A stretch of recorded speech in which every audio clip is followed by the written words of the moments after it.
vamos a tener la oportunidad de conversar con Jorge Ruiz Chicote, el nuevo presidente de la Federación Riojana de Voluntariado Social. Jorge asume este cargo con el reto de liderar una institución que agrupa a 43 entidades sociales y que ha jugado un papel clave en la promoción del voluntariado aquí en nuestra comunidad. Con una trayectoria consolidada como director de INCA La Rioja y un compromiso que se remonta a décadas de trabajo en el ámbito social, llega con ideas claras y un enfoque estratégico para afrontar los desafíos del voluntariado en un contexto cambiante. Jorge asume este cargo en un momento especialmente desafiante, con realidades sociales complejas y el voluntariado como una herramienta clave para atender tanto emergencias como problemas estructurales.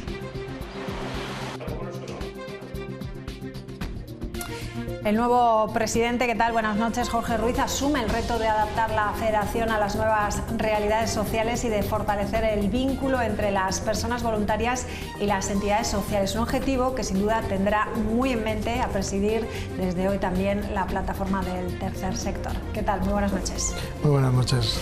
Bueno, dos retos importantísimos. ¿Cómo se siente usted?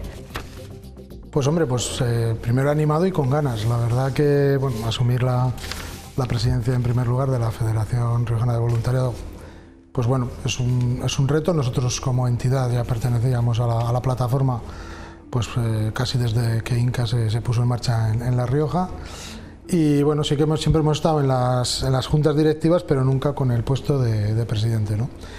Yo creo que estamos ante, como bien has dicho en tus palabras, estamos ante un reto, ante un nuevo paradigma, una nueva situación socioeconómica o social relacionado con el voluntariado, que viene a ver que tenemos que buscar nuevas maneras, nuevos espacios para volver a recuperar ese voluntariado vinculado a las entidades que trabajamos con voluntariado, porque es verdad que bueno, lo hemos visto en los últimos tiempos, que España y en concreto La Rioja tiene una comunidad solidaria, tiene muchas personas solidarias, tanto jóvenes como adultos, pero son personas que van puntualmente a acciones pues como ha habido en la pandemia, ahora con la DANA, y que bueno, nosotros lo que vamos a intentar es que haya un voluntariado de más continuidad, ¿no? Enseguida concretamos más en eso, pero usted hablaba eso, ¿no?, de adaptar la federación a lo que son las realidades sociales. ¿Cuáles serían los objetivos a cumplir para acercarse a esa meta? Los más prioritarios ahora mismo. Ahora mismo estamos con la nueva Junta, llevamos prácticamente 2 semanas. Queremos elaborar un plan estratégico para estos 4 años, donde nuestra prioridad es, por un lado, dar a conocer el voluntariado en lo que es la sociedad riojana y sobre todo las entidades que trabajan con voluntariado, por un lado, y por otro lado buscar ese voluntariado que esté fidelizado con una o varias entidades y que sea una labor continuista, amén de que luego podamos apoyar acciones puntuales como han ocurrido, ¿no? Y sobre todo también ver cómo podemos atraer a los jóvenes al mundo del voluntariado, y un sector que está ahí, que es emergente, que es el tema de las personas que están prejubilando, que están recién jubiladas, pues bueno, que también pueden aportar mucho a través de su experiencia vital y su experiencia profesional, ¿no? Yo creo que eso es importante, porque el voluntariado al final tiene muchos ámbitos de desarrollo. Mucha gente los vincula igual pues a la ayuda a las personas mayores o a niños, pero hay muchos ámbitos, como pues el mentoring, por ejemplo, dentro de lo que posee el tema del empleo. Entonces, bueno, yo creo que eso es importante, porque al final el voluntariado no deja de ser un espacio más de esta sociedad, y que al final los voluntarios son agentes, entrecomillado, de cambio, ¿no? Porque ellos, gracias a ellos, se modifican o se ayuda a personas a modificar sus situaciones, ¿no? Bueno, además la experiencia siempre es un grado, ¿no? La imagen que tenemos del voluntario, a lo mejor, como dices, más de gente joven, pero la experiencia se valora, y bueno, van a ir buscando gente que pueda aportar toda su valía, ¿no? Sí, nosotros queremos apostar por ese ámbito intergeneracional, ¿no? De que puedan convivir personas jóvenes, personas adultas, personas que ya han dejado su etapa laboral, y yo creo que al final, cuando todos aportan desde diferentes puntos de vista, es mucho más enriquecedor para todos, ¿no? Yo creo que eso es importante y bueno, pues yo creo que es un reto que tenemos ahí ahora mismo delante y que queremos abordarlo, tanto desde la Federación, pero desde luego en colaboración con las 43 entidades que pertenecen a la Federación. ¿Cómo valora el trabajo de Emilio Carreras durante estos 13 años y qué va a quedar de su legado y por dónde, si es que piensa seguir siendo continuista? A ver, nosotros, no solo Emilio, sino ya Domingo de Miñaspre, el anterior presidente, yo creo que han sido dos personas que han apostado y han puesto muy en valor el voluntariado cuando era una cosa incipiente. Han trabajado con diferentes acciones que tenemos dentro de la plataforma y que están muy asentadas, ¿no? Como la Olimpiada Solidaria, el concurso de fotografía, que son iniciativas que bueno, son pequeñas, pero que es verdad que están muy asentadas. Y bueno, yo creo que esa labor está ahí, pero es verdad que tenemos que reconducir ante la nueva situación, sobre todo después de la pandemia del COVID, que ha afectado a todas las entidades de voluntariado, porque es verdad que la manera de entender el voluntariado y el voluntarismo en sí mismo ha cambiado, ¿no? Y eso lo tenemos que ir reajustando y bueno, pues intentar ver cómo podemos volver a ese trabajo que tanto Domingo como Emilio han hecho y han hecho muy bien a lo largo de los años anteriores, ¿no? Antes hablaba de la Dana, la Sociedad Riojana ha demostrado que es solidaria, no han faltado iniciativas. ¿Cómo ven ustedes, que son los que realmente piden siempre la colaboración o la gestión para que toda esa ayuda llegue al destino? ¿Cómo ven también esas iniciativas privadas, que las ha habido y muchas? A ver, toda iniciativa que provenga desde el ámbito de la solidaridad siempre es bienvenida. Yo creo que lo que tenemos que tener es una mínima organización, pues para no duplicar esfuerzos, para optimizar y rentabilizar las acciones, porque al final, si todos hacemos lo mismo, al final la cosa se desvirtúa, ¿no? Y siempre hay unas entidades que por lo que sea, pues tienen más facilidad para iniciar cosas, hay otras que se van sumando, pero yo creo que es importante que la propia sinergia del voluntariado genere red dentro de la sociedad riojana y yo creo que esa red va muy de la mano de esa coordinación, tanto venga de la iniciativa privada como de las propias entidades sociales, como de la iniciativa personal, ¿no? Yo creo que al final, creo que las entidades también debemos ser como una puerta de entrada a esas iniciativas personales que quieren ayudar de alguna manera, bien sea puntual, bien sea más continuado, y en situaciones de emergencia igual, ¿no? Yo creo que hay también la administración, también eso juega un papel importante de tanto el Gobierno de La Rioja como los diferentes ayuntamientos, de poder trabajar a través de la Federación esa canalización y esa ayuda en la coordinación de acciones como ha podido ser en la Dana, que bueno, se han hecho a través de la Federación de Municipios y la verdad que ha resultado muy positiva. Entonces bueno, yo creo que está de manifiesto que en La Rioja la gente es solidaria, pero creo que debemos tener una mínima organización, sobre todo para no duplicar acciones y optimizar recursos. ¿Y cómo se puede hacer que esa solidaridad espontánea que surge inmediatamente sin pensar sea de una forma continuada? La pregunta del millón. La verdad que la respuesta ahora mismo no la tenemos. Yo creo que esta acción-reacción, por así decir, pues bueno, es también una consecuencia de las situaciones, sobre todo personales, de aquellas personas que participan en las acciones en las que hayan participado, pero sí que es verdad que nosotros creo que es importante que pongamos en valor que el voluntariado es una forma también de desarrollo de la persona, ¿no? Yo creo que es importante que todo lo que se pone, independientemente en el programa en el que se esté participando o en la acción que se esté participando, hay muchos, lo que ahora están de moda, ¿no? Las habilidades blandas, las soft skills, es una cosa que se trabaja mucho en el voluntariado, ¿no? El tema del compromiso, la responsabilidad, la coordinación, el trabajo en equipo, son cosas que ahora se están empezando a impulsar, sobre todo en el mundo laboral, y yo creo que eso puede ser si realmente las personas que quieren hacer voluntariado o esos voluntarios puntuales perciben esa necesidad y sobre todo esa progresión como desarrollo personal, yo creo que puede ser una buena línea de cara a la fidelización a través de una entidad o a través de continuidad de acciones puntuales. Vamos con datos que nos preocupan. El 21% de la población riojana está en riesgo de pobreza y exclusión social, afecta a más de 70.000 personas. ¿Qué papel juega el tercer sector en conseguir luchar contra esta creciente desigualdad? A ver, lo que es el tercer sector, yo creo que es un sector de colaboración, principalmente con la administración pública y con las entidades privadas, y yo creo que jugamos un papel importante, no voy a decir vital, porque obviamente tampoco podemos cambiar realidades de hoy para mañana, pero sí que apostamos y luchamos por cambiar esas realidades a través de los diferentes programas y las diferentes acciones que tiene el tercer sector.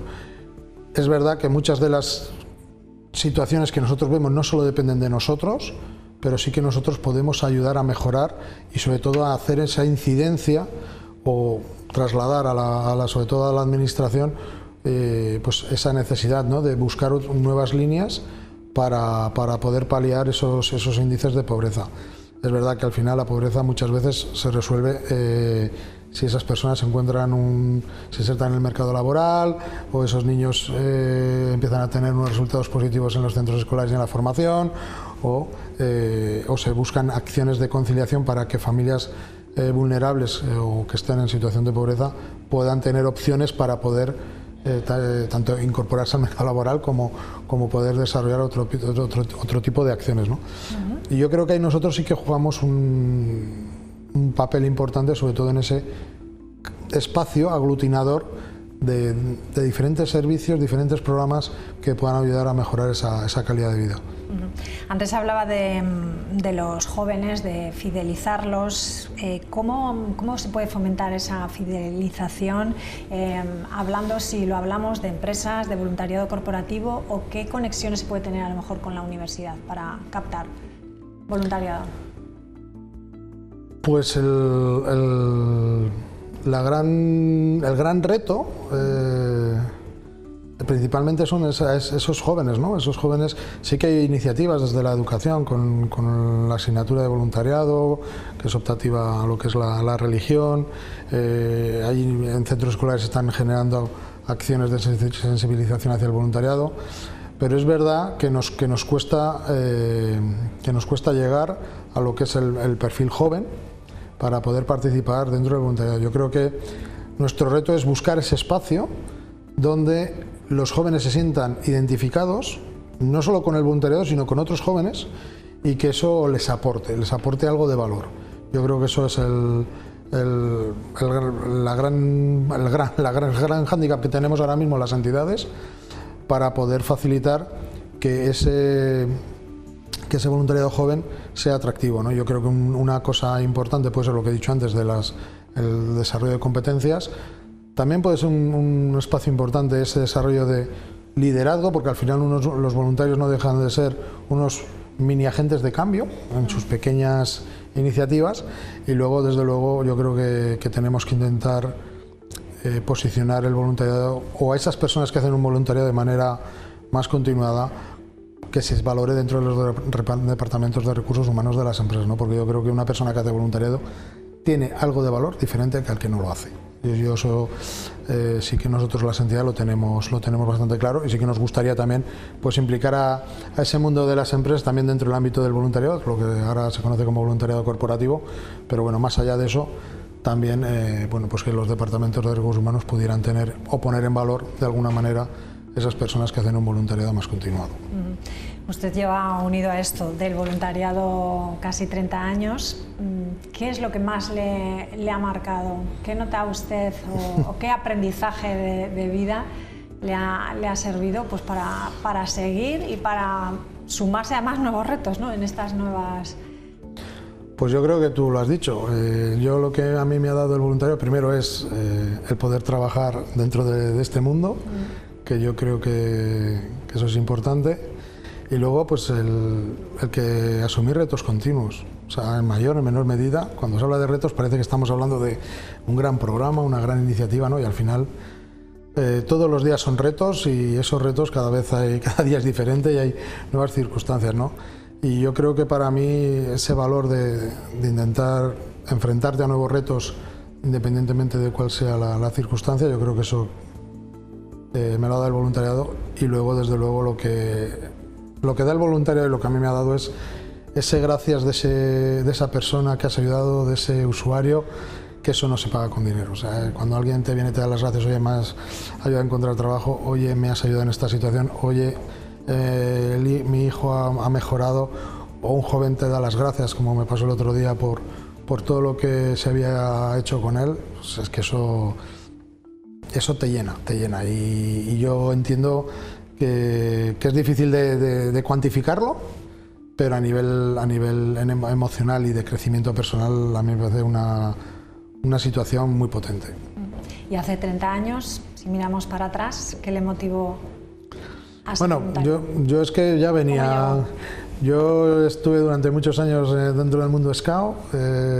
Mis inicios de voluntariado los inicié en el propio movimiento Scout y luego ya salté, ¿no?, a lo que puede ser mi situación actual. Pero bueno, yo creo que el ayudar a los demás, o sea, el simplemente estar ahí, que la gente te pueda escuchar y con una sonrisa, una conversación, un café, puedes conseguir mucho más que de otras formas, ¿no? Yo creo que eso es importante y sobre todo en la recompensa que tú recibes cuando participas en el voluntariado, porque da igual en qué programa estés o con qué colectivo trabajes, pero la recompensa que tú recibes y la satisfacción personal, eso hay muy pocos espacios, imagino que alguien en el mundo laboral también la tendrá, pero cuando tú decides que quieres hacer voluntariado, decides porque quieres. Entonces, cuando recibes eso, eso para mí es impagable. Yo creo que es lo que a mí me ha animado a seguir durante todos estos años, a tener mi carrera profesional dentro de este ámbito y bueno, pues aún siendo profesional no dejo de ser un voluntario más, ¿no? Bueno, pues mensajes muy importantes para aquellos que están en esa decisión, ¿no?, de ser o no ser voluntarios. Además son unas fechas muy sensibles, ¿no?, las Navidades, y bueno, pues se nos aflora un poco, ¿no?, a todos ese sentimiento de ayudar al que tenemos al lado, ¿no? Sí, bueno, cuando llega la época de la Navidad parece que es la época de la solidaridad, pero bueno, la solidaridad yo creo que tiene que ser a lo largo de los 365 días, haya o no haya emergencias, y yo creo que eso también lo tenemos que luchar desde la Federación para eso también, ¿no?, para que el voluntariado exista a lo largo de todo el año, y quiero aprovechar pues para reconocer la labor de todos esos voluntarios que todos los días van a un centro de la entidad que sea a hacer esa pequeña, que a la vez es una gran labor, por mejorar la calidad de vida de las personas, ¿no? Entonces yo creo que hay que ponerlo de manifiesto. Hace poco celebramos el Día del Voluntariado, el 5 de diciembre, y desde luego yo mi máxima felicitación y agradecimiento, porque sin ellos muchos programas no se pudieran realizar y desde luego muchas personas no pudieran tener la atención que están teniendo. Así es, pues muchísimas gracias y que vaya todo muy bien en estos dos nuevos retos, pero como dice, le gustan, ¿no? Sí. Y es el día a día, ¿no? Así es, el día a día, y bueno, vamos a ir a ver cómo vamos creciendo entre todos. Eso es. Pues muchísimas gracias. Gracias a vosotros. Y felices fiestas. Igualmente. Gracias. Bueno, pues hacemos una pausa y regresamos en nada, ahora mismo en la tertulia. Hasta ahora.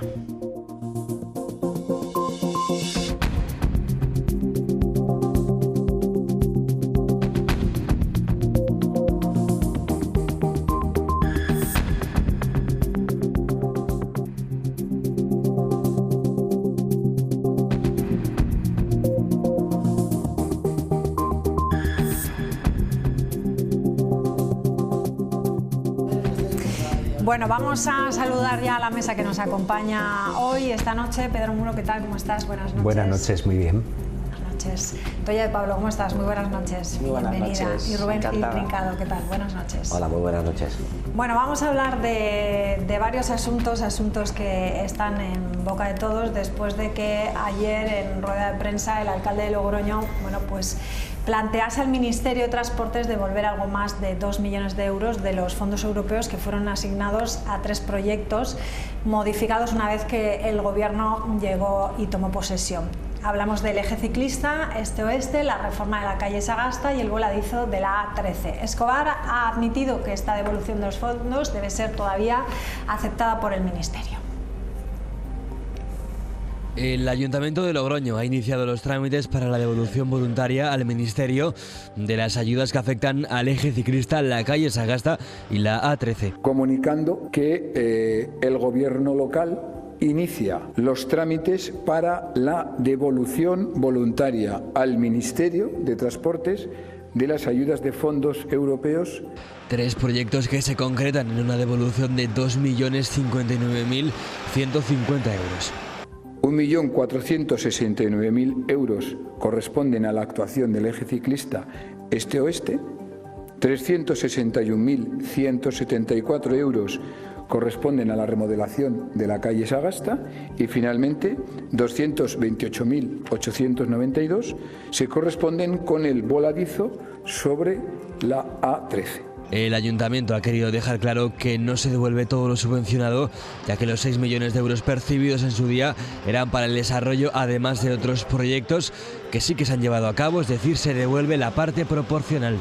Los 6 millones que era la subvención concedida eran para las 10 actuaciones en los que se componía el subprograma, pero luego cada una de las actuaciones tenía una cantidad subvencionada y esa es a la que se refería el alcalde para estos 3 proyectos. Por eso la suma no son 6 millones, sino que es inferior porque hay otros proyectos. El impacto que puede llegar a tener esta devolución, afirman desde el consistorio, está perfectamente contemplado a nivel presupuestario. Además, se recalca que en esta devolución voluntaria la última palabra la tiene el Ministerio. Bueno, me imagino que en ese planteamiento estará detallado absolutamente, bueno, o justificado, ¿no?, la devolución de ese dinero. ¿Qué os ha parecido? ¿Era algo que era esperado, que nos iba a tocar devolver los fondos europeos? No sé cómo lo veis. Empiezo contigo, Pedro. Pues creo que al final la devolución voluntaria puede ser la solución menos mala, ¿no? Devolver antes de que te lo pidan. Está claro que con los criterios que se dieron esos fondos europeos no se ha ejecutado parte de ellos y que una buena solución es pues devolver la parte no ejecutada. No es la primera vez que ocurre en el contexto de los fondos europeos, que se devuelvan fondos europeos, muchas veces también porque desde la Administración del Estado se dan fondos europeos a las administraciones locales sin los plazos necesarios para poder ejecutarlos, o sea, te dan tantos millones de euros o tantos miles de euros para ejecutar en 6 meses, con lo cual hay veces que ese proceso administrativo de contratación es imposible cumplirlo y ha habido administraciones locales que han devuelto dinero en esta vía. Y yo creo que si hablamos de fondos europeos hay que ver todo el tema de los fondos europeos en su contexto. En principio las administraciones locales íbamos a administrar el 10% de los fondos europeos. Hemos acabado administrando el 30%. Lo que puede parecer una buena noticia, pues no deja de ser muchas veces el encamochar a la administración local algo que desde la administración del Estado no se puede ejecutar. Es decir, pues ahora tienes el dinero aquí para que lo ejecutes tú como buenamente puedas en un plazo inferior al que han llegado los fondos europeos a la administración del Estado. Antes de ayer, como formo parte de la ejecutiva de la Comisión Territorial de la FEN, se trató este tema y nosotros desde la Federación de Municipios a nivel nacional estamos reclamando al Estado que ya se atienda la petición de cita que tenemos con la convocatoria de la CENAL, de la Comisión Nacional de Administración Local, para que podamos hablar de los fondos europeos de tú a tú con el Estado, las administraciones locales, y para que se nos atienda también en el tema de financiación. La financiación local lleva 17 años sin tocarse y yo creo que es hora ya de que se atiendan las reclamaciones de los ayuntamientos y no que de alguna forma dando ese dinero y no dando plazos y no dando armas, pues de alguna forma se está dejando que se pierda ese dinero, pero por parte de la administración local en vez de perderlo la administración del Estado. ¿Creéis que se zanja así la polémica sobre el carril bici en San Antón o no? ¿Que nos va a repercutir o que no nos va a repercutir en nada a la ciudadanía, a las cuentas del ayuntamiento? A mí lo que me ha sorprendido más, o nos ha sorprendido a mucha gente, es por qué se anuncia esto 5 minutos antes de empezar la procesión y la misa de la Virgen de la Esperanza, en lugar de hacerlo en un pleno, en lugar de tener la posibilidad de reunirse con los grupos y aportar datos, y datos aportados muy pocos. Otra sorpresa que también ha causado estupor es la de por qué un 18 de diciembre cuando tenía de plazo hasta el 31 de diciembre. Entonces yo creo que tendremos más noticias nuevas al respecto, que no es un tema que quede zanjado y finalizado. Pero sobre todo es que las obras de la calle Sagasta van a un ritmo rapidísimo y están prácticamente terminadas. Entonces, esas obras va a haber que pagarlas porque ya están hechas, o con fondos municipales o con fondos europeos, pero va a haber que pagarlas. Y se está renunciando a 361.000 euros cuando perfectamente se podían haber utilizado para el pago de la finalización de las obras, que es que las vamos a ver en estas Navidades. Y luego otra cosa que me sorprende es decir, no, solamente nos cargamos el trazado de la avenida Portugal y de Duquesa de la Victoria del carril bici, que es que esa fue una obsesión nada más que ganó Conrado Escobar las elecciones municipales, es que ya lo anunció. O sea, yo creo que ahí se precipitó y no ha sabido de manera de alto nivel político recular y decir me precipité.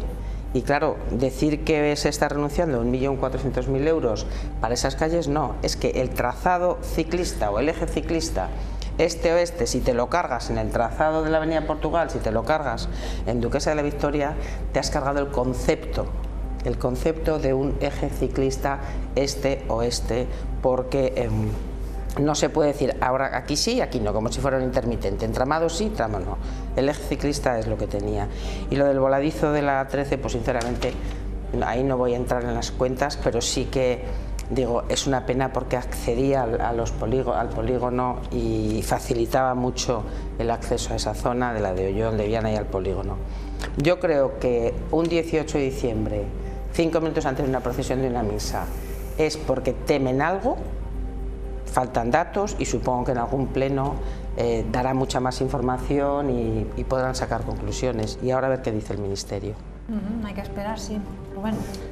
Yo creo que devolver más de 2 millones de euros de fondos europeos es un poquito un fracaso.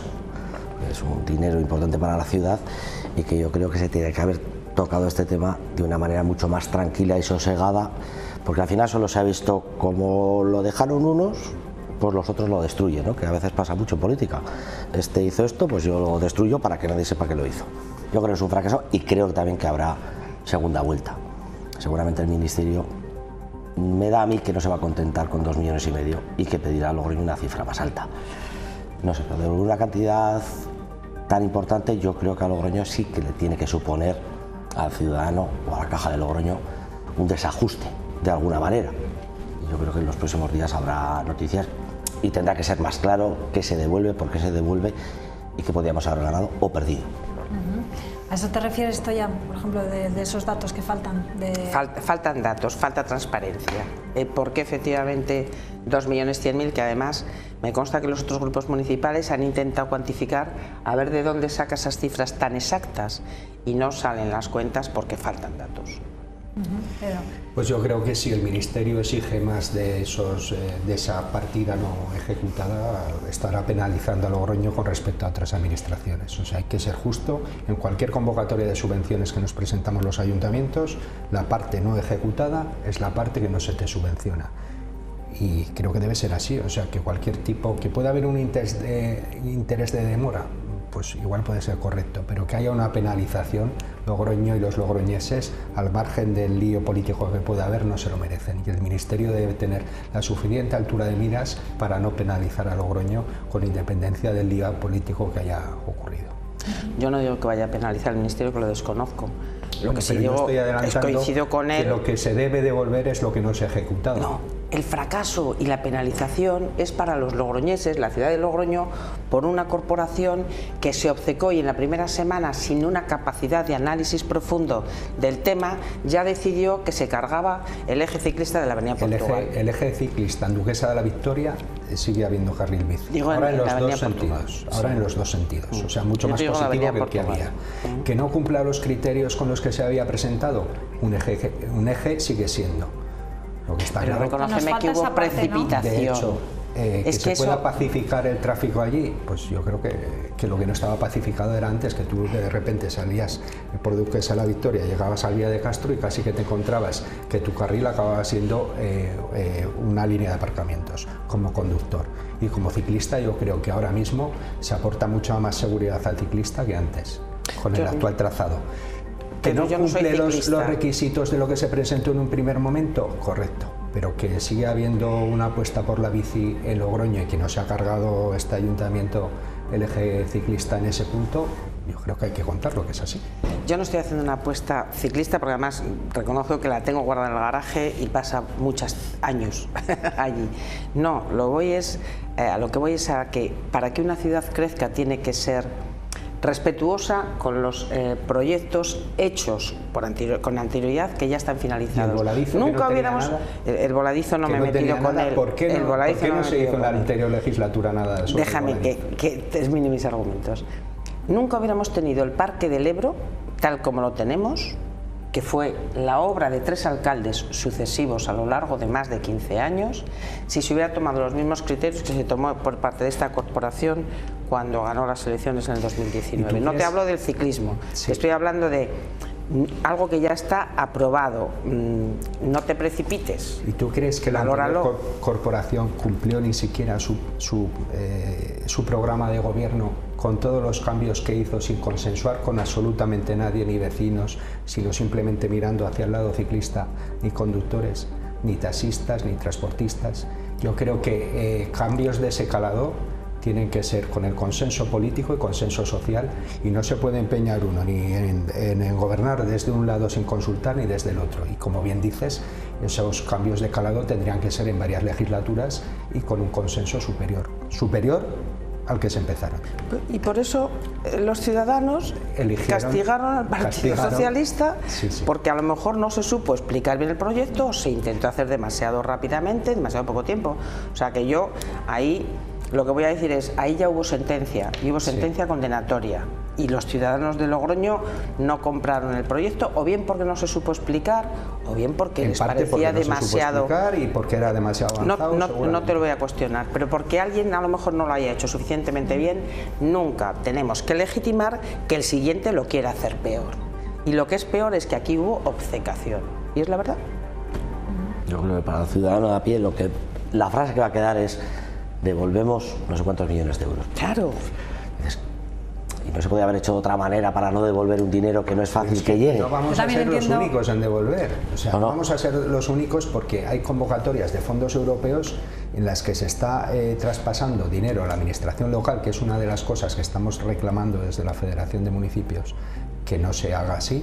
Se está traspasando un dinero y traspasando la responsabilidad de fondos que no ha podido ejecutar el Estado. Y que no debe ser la cosa así. Usted tiene tanto dinero, piensa que la administración local es la más cercana al ciudadano y que puede ejecutar estos fondos, délos con tiempo y délos en el primer momento. Porque es que Sagasta va a tener que pagarlo. Es que Sagasta se va a tener que pagar. Sagasta se va a tener que pagar con y estamos devolviendo 300 con una obra de 300.000 euros, como tantas otras que hace Logroño a lo largo de una legislatura. Todos los años se renuevan calles por ese valor. O sea, ¿y por qué devuelves dinero en una obra que vas a tener que pagar? Que vas a tener que pagar con otro concepto distinto al que se había presentado. Si seguramente Conrado Escobar hubiera gobernado la legislatura pasada, le hubieran dado también fondos europeos con otros criterios y serían los de su programa de gobierno. No pedir unas cosas que ni siquiera se llevaban en el programa de gobierno del Partido Socialista, y que por mal explicadas y por mal comentadas con la gente, pues han suscitado... Es que estamos en lo de siempre, estamos como lo hizo uno, pues ahora no lo hago yo, y como lo ha hecho el otro, pues ahora no quiero yo. Y al final el ciudadano pagano dice: devolvemos dinero porque no somos capaces de ponernos a... Devuelve dinero Logroño, devuelven dinero muchas administraciones. No me refiero a Logroño, me refiero en general. Devolvemos fondos europeos y lo pago esa misma obra con fondos municipales. La misma no. En Sagasta 361.000 euros. La misma no, se ejecuta de otra forma y se hace otro proyecto distinto, porque si no, soltaría esos fondos. Y se paga con los impuestos de los logroñeses. En la conferencia de presidentes, la presidenta de la Federación, la semana pasada, le pidió a Pedro Sánchez la posibilidad de ampliar los plazos en los fondos europeos con respecto a la administración local, porque es cierto que se nos imponen unos plazos que en muchos casos no da tiempo ni a ejecutar lo que es la tramitación administrativa de contratación sin saltarte un plazo. Y el que se salta un plazo, pues el que tiene problemas es el alcalde y el secretario que lo ha hecho. No era este caso, tienes toda la razón, pero no era este caso. Entonces, los fondos europeos creo que es un problema para la administración local global, y que de verdad que el gobierno de la nación tiene que convocar ya la CENAL, que lleva años sin convocarse, para hablar de tú a tú con la administración local sobre fondos europeos y sobre financiación, que se viene reclamando desde hace 17 años. No se ha tocado la financiación local, con nuevos derechos para los ciudadanos que salen de la administración local. Ahora mismo tenemos, sobre todo en los pueblos, el tema de las colonias felinas. Se legisla desde el Estado con una legislación que aporta unos derechos para los ciudadanos y sin ningún tipo de financiación. Más que tú, como administración local, aunque no venga en la ley de bases, tienes que administrar estos derechos a los ciudadanos y allá te las convocas. O subes los impuestos, cosa que nadie queremos hacer, y ningún tipo de financiación para todos estos nuevos derechos. Estoy hablando de eso, estoy hablando de la sentencia del Tribunal Supremo que recoge esa prohibición de cobrar distintas cantidades en las tasas a empadronados, no empadronados, distintas situaciones que se nos vienen dando en los últimos años para la tasa de basuras, y que no nos queda otra que a la administración local pues intentar dar mayores servicios con el mismo dinero o incluso menos. Yo creo que esta situación hay que cambiar muchas cosas. Entonces, ¿no? La financiación local, ahí Pedro lleva razón, yo creo que no es algo de no aprovechamos los es algo de sentido común que hay que cambiarla y mejorar. Los últimos 17 años sin hablar de este tema. Dos cosas. Pero es que este gobierno lleva 6. Sí, bueno, y los anteriores pues... Y no en la conferencia de presidentes ya se ha quedado precisamente, y ahí había acuerdo, que se reprogramaran los fondos europeos y los FSE precisamente para poder meter incluso más ayudas para la DANA, y eso es un acuerdo de la conferencia de presidentes. Con el acuerdo de todos. En cuanto a la aprobación del Estado de leyes que pagan las comunidades autónomas y los ayuntamientos, eso lleva pasando los últimos 35 años. Yo me acuerdo perfectamente de la Ley Penal del Menor.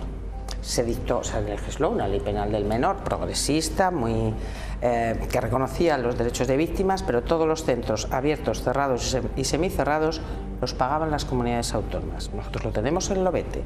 O sea, que ese es un mal endémico, fruto de que falta, y a mí me lo habéis oído decir aquí en esta tertulia alguna vez, falta la segunda descentralización, que era el Estado pasa a la comunidad autónoma, pero la comunidad autónoma de repente decidió retener y no se ha producido el salto a la autonomía financiera suficiente, la autonomía local, que preveía la Constitución, por cierto, y que la prevé.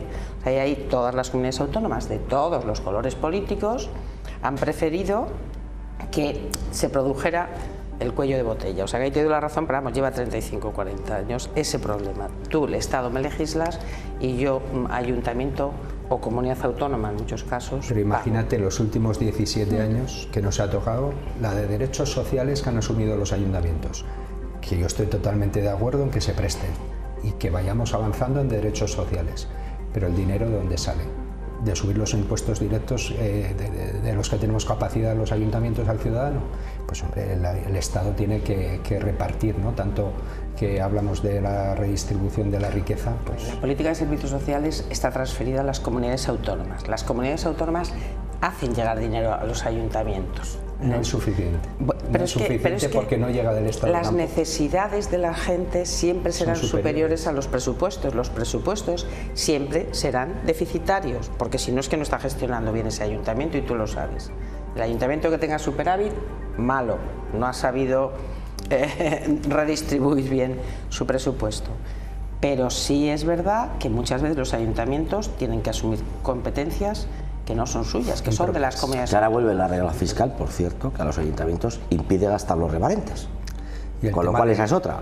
Ayuntamientos que tienen dinero, que tenemos dinero, no podemos gastarlo porque el Estado dice, usted no lo gaste. Oiga, y entonces la calle ¿cómo se arregla? La avería de agua ¿cómo se arregla? La farola ¿cómo se arregla? Que yo creo que el Estado tiene que bajar mucho más a los municipios. Para hablar con los ayuntamientos. Sí, a los municipios, a la calle, que al final el ayuntamiento es el que le presta la mayoría de los servicios, sí, y el alcalde de turno es al que le montan el pollo. Al que le ven por la calle.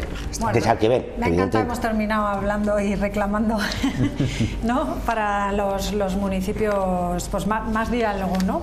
Para empezar. Más diálogo, sí. Se ha costado convocar la conferencia de presidentes.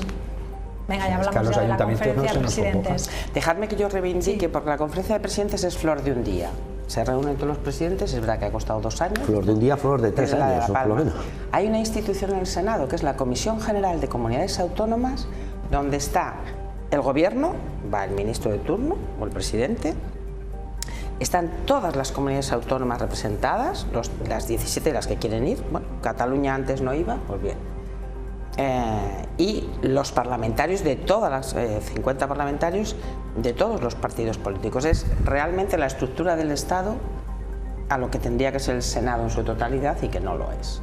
Pero ahí durante 9, 10, 12 horas yo he visto debatir al gobierno con las comunidades autónomas y con los parlamentarios, es decir, legislativo y ejecutivo, debatir sobre temas muy concretos, sobre fondos europeos con Nadia Calviño, por ejemplo, sobre distribución territorial con la ministra de Política Territorial, que era Carolina Darias.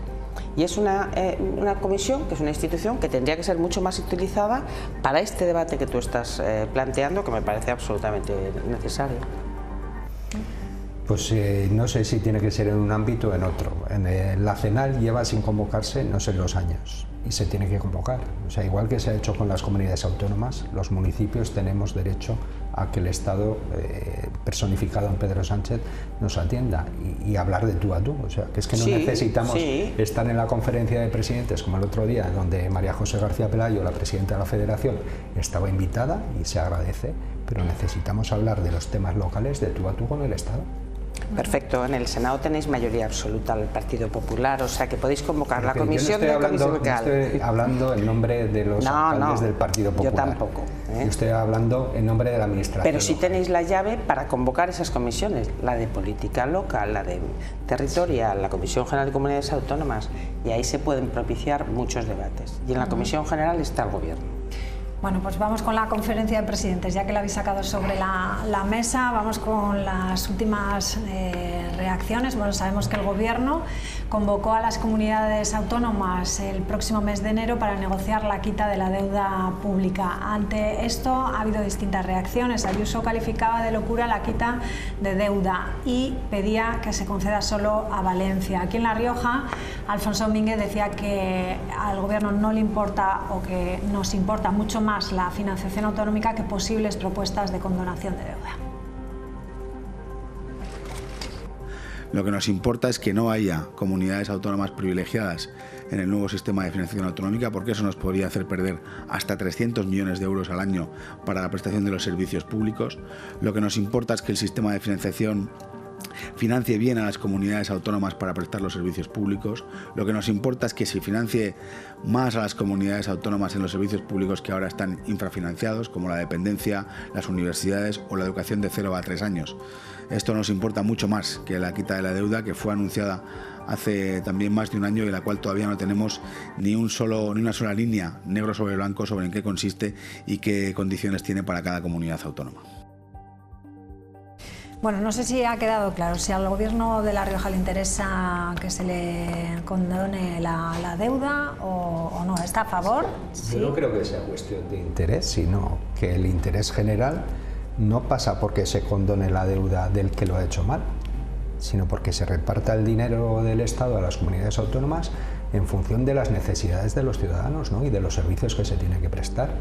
Porque ahora se va a premiar al que peor está, el que peor lo ha hecho, condonando la deuda. Andalucía. Un caso, por ejemplo, un caso parecido, por ejemplo, ha pasado con la alcaldía de Jaén.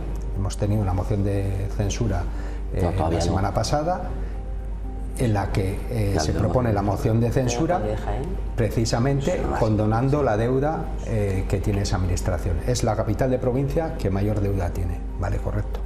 Pero es que hay otros 20 municipios en España de todos los colores políticos en una situación similar o peor y no se les condona la deuda.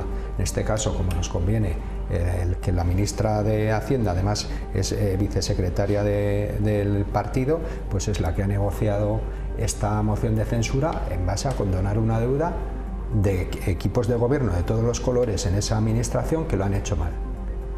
Pues yo creo que los ciudadanos y las administraciones se nos debe tratar por igual, no el de premiar precisamente al que lo hace mal y con esos favores pues intentar comprar alcaldías o mayorías en el Congreso o determinadas comunidades autónomas. La deuda de los que lo han hecho mal es un problema general y hay que tratarla de forma general, no premiar a según quién y en qué momento político le convenga al Estado. Yo creo que una comunidad más... perdona. Que esto es a ver, si aquí es lo de siempre. Hoy hablamos de la deuda, de una quita, de unos pactos, al final lo de siempre. Ahora gobierna un determinado color político que se sostiene sobre 4 o 5 alambres cada vez más en el alambre. Y esos alambres tiran y pasan el cesto. Y a mí o me das, o me quitas, o te tumbo. Eso ha pasado y pasará. Porque yo estoy seguro que el señor Feijóo, como pueda, no dentro de demasiado tiempo, llamará a la puerta de Junts en concreto y llegará a un acuerdo. Y entonces los que se tiran hoy las manos a la cabeza, entonces dirán, bueno, pues esto es lo normal, los pactos y los acuerdos. A mí, hablando de La Rioja, que es donde estamos, yo creo que La Rioja tiene un estatuto de autonomía que tiene el artículo 46 para financiarse por el efecto frontera. Nadie, después de 40 años, nadie ha conseguido que aquí llegue o recursos o algún tipo de cuestión para reconocerle a La Rioja ese derecho. No hay mejora de la financiación autonómica. Por lo tanto, seguimos pagando pues la novatada de ser uno de los más pequeñitos, de los que no hacemos ruido nunca, de los que no tiramos nunca de la chaqueta. Y bueno, y ahora sale hasta Jaén. Pues bueno, pues Jaén, entiendo que ahí hay alguien que defiende a Jaén. Y ha dicho, oye, Jaén tiene este problema, pues lo quiero solucionar. Y tiene la oportunidad de solucionarlo. Cosa que aquí no lo hemos hecho nunca.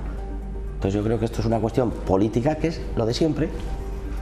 Alguien se va a llevar la pasta y a La Rioja no nos va a tocar ni lo echado al tiempo.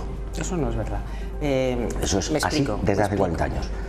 Yo es que creo que son, Pedro, dos cosas compatibles. Una cosa es la quita de la deuda y no nos engañemos.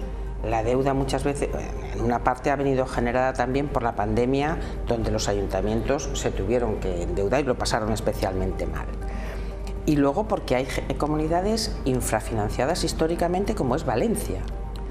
La quita de la deuda ahora beneficia especialmente a Valencia, a Cataluña y sobre todo a Andalucía, a la que más. ¿Quién protesta? Madrid. Protesta Madrid, que es verdad que le perjudica, porque Madrid lleva una política de dumping fiscal, y lo explico a los oyentes, de decir, yo bajo los impuestos a los madrileños, pero luego le pido más ayuda a papá Estado y que me dé más dinero. Pues no bajes esos impuestos. Pues finánciate de manera autosuficiente, y eso es compatible con una asignatura pendiente, que tienes toda la razón, que es la financiación autonómica, que tiene que conjugar, y es muy complejo, bilateral, es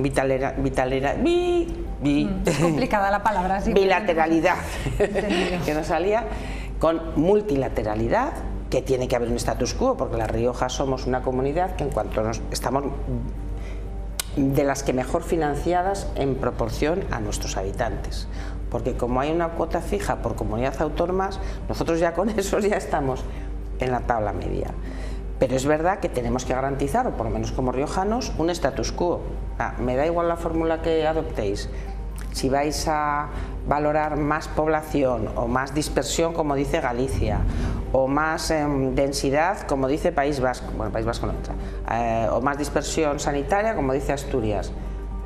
A nosotros nos da igual, somos conscientes de que somos los más pequeños, aportamos el 1% del PIB, pero lo que está claro es que defendemos el status quo. En ningún caso la fórmula que se apruebe puede perjudicarnos y recibir menos financiación que la que tenemos en estos momentos. Pero hay una cuestión también que yo creo que la gente debe de saber.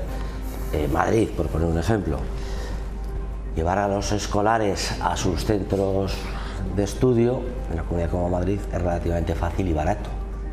Llevar a los riojanos a Clavijo, al Valle de Ocón, a las Siete Villas, al Camero Viejo es mucho más caro.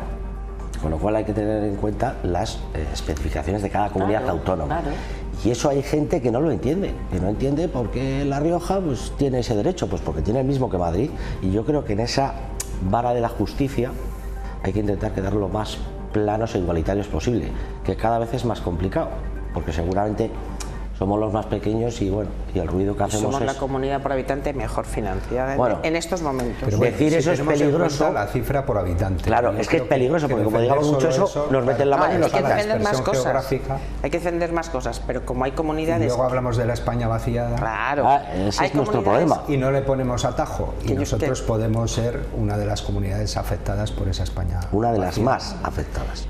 Habrá provincias en las que estén mucho peor que nosotros. Pero hay comunidades más grandes que también. Y provincias que estén peor que la nuestra. Yo sigo diciendo que en esta comunidad somos 135 municipios menores de 500 habitantes.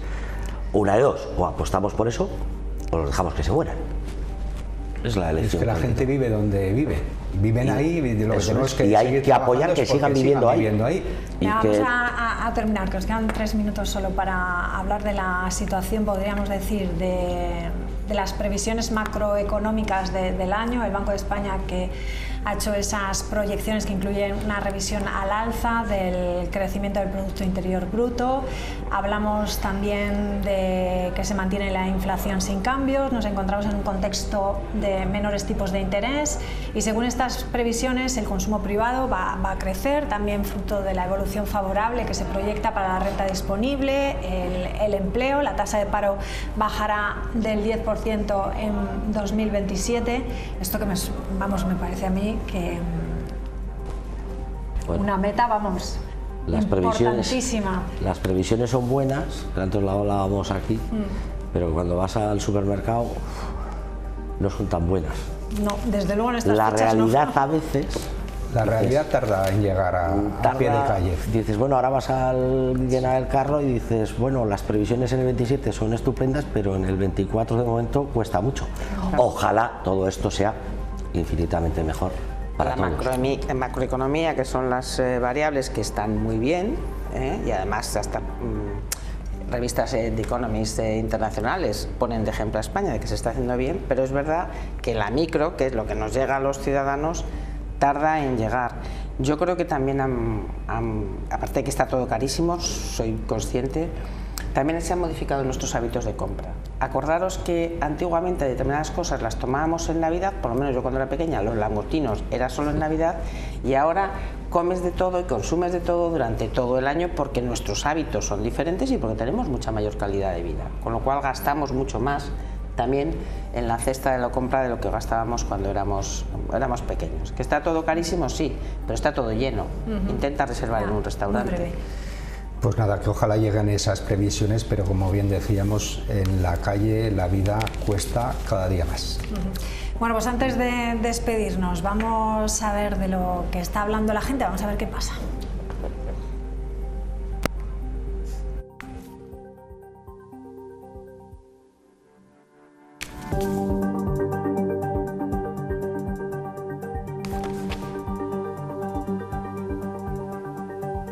Soy yo, 14 está. Wow. Ha quedado muy bonita la casa. Sí, ¿no? Son nuevas. La primera en tenerla es usted. ¿El que tiene? Muchísimas gracias. Que vaya muy bien. Igualmente. Muchas gracias. Pero, gracias. Adiós. Gracias. Guapa, guapa. Gracias.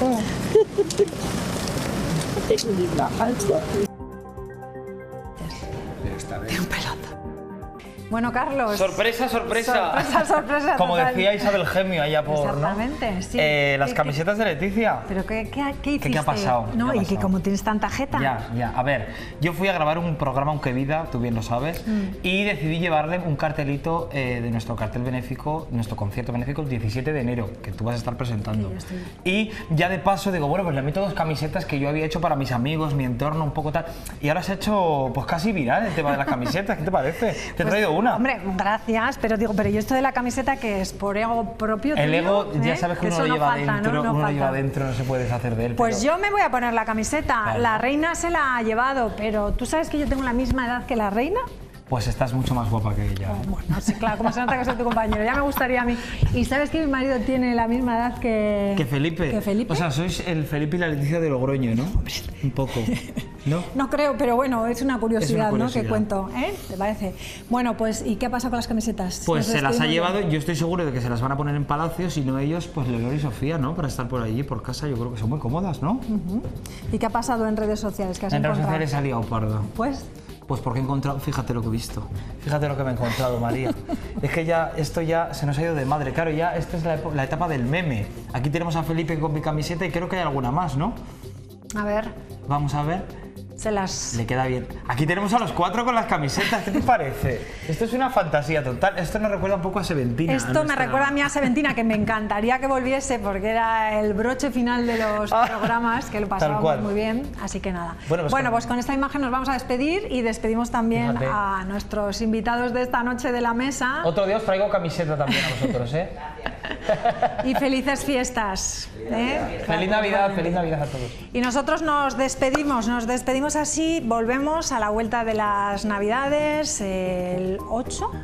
¿El 8? Pues no lo sé. No, el 8 no, antes. ¿Antes? Antes, que me saltaba yo el 7. Y el 17 nuestro concierto benéfico. Exactamente. Buenas noches, felices fiestas, adiós.